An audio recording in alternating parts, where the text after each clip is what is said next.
السلام علیکم ویورز، امید کرتا ہوں آپ خیریت سے ہوں گے۔ آج ہم بات کریں گے مائنر چائلڈ پہ، مائنر چائلڈ کی انکم پہ، اور اس پہ جو ٹیکس بنتا ہے یعنی کہ چارجبلٹی آف ٹیکس، اس پہ بات کریں گے کہ اس کی انکم کون سی انکم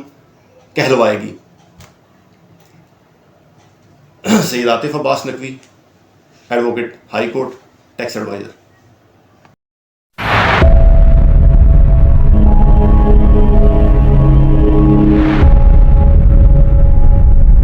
السلام علیکم۔ مائنر چائلڈ، اب مائنر چائلڈ کو انکم ٹیکس کے قانون میں کس طرح سے لیا گیا ہے، یعنی کہ مائنر چائلڈ وہ ہے جس کی ایج جو ہے وہ 18 سال سے کم ہے، لیکن یہ 18 سال ہم نے گننے کب سے ہیں، یعنی کہ ٹیکس ایئر کے اینڈ پہ آپ لے لیں اس طرح سے اس کی مثال کہ 30 جون سال کوئی بھی ہے، ٹیکس ایئر کلوز ہو گیا ہے،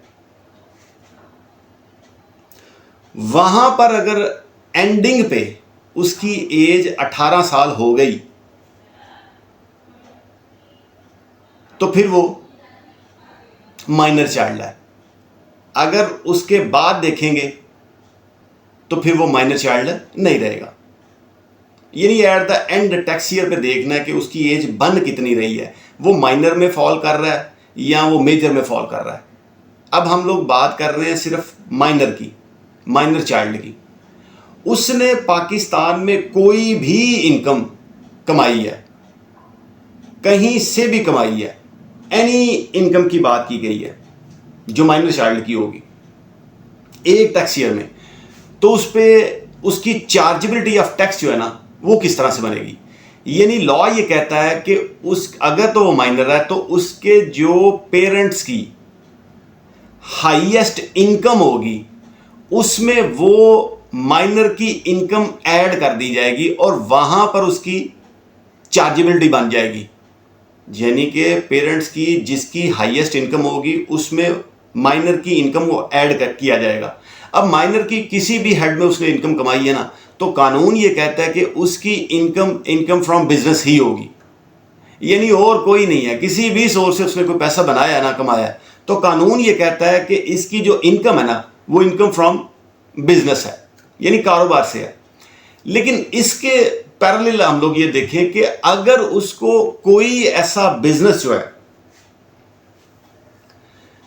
تھرو انہیریٹنس آیا ہے، وراثت میں اس کو مل گیا ہے، تو اب یہ رول اپلائی نہیں ہوگا۔ اب پھر اس کے پیرنٹس میں اس کی چیز کو ایڈ نہیں کیا جائے گا، اس کی انکم کو ایڈ نہیں کیا جائے گا۔ تو امید کرتا ہوں دوستوں کہ میں نے اپنی شارٹ سی ویڈیو میں یہ بتا دیا ہے کہ مائنر کون ہے، مائنر کی انکم کون سی انکم بولی جائے گی، سمجھی جائے گی، اور اس کی انکم کو کس طرح سے ٹیکس کروایا جائے گا۔ تو اللہ کریم مولا حسین کے صدقے آپ کے لیے اور میرے لیے آسانیاں پیدا فرمائے۔ شکریہ۔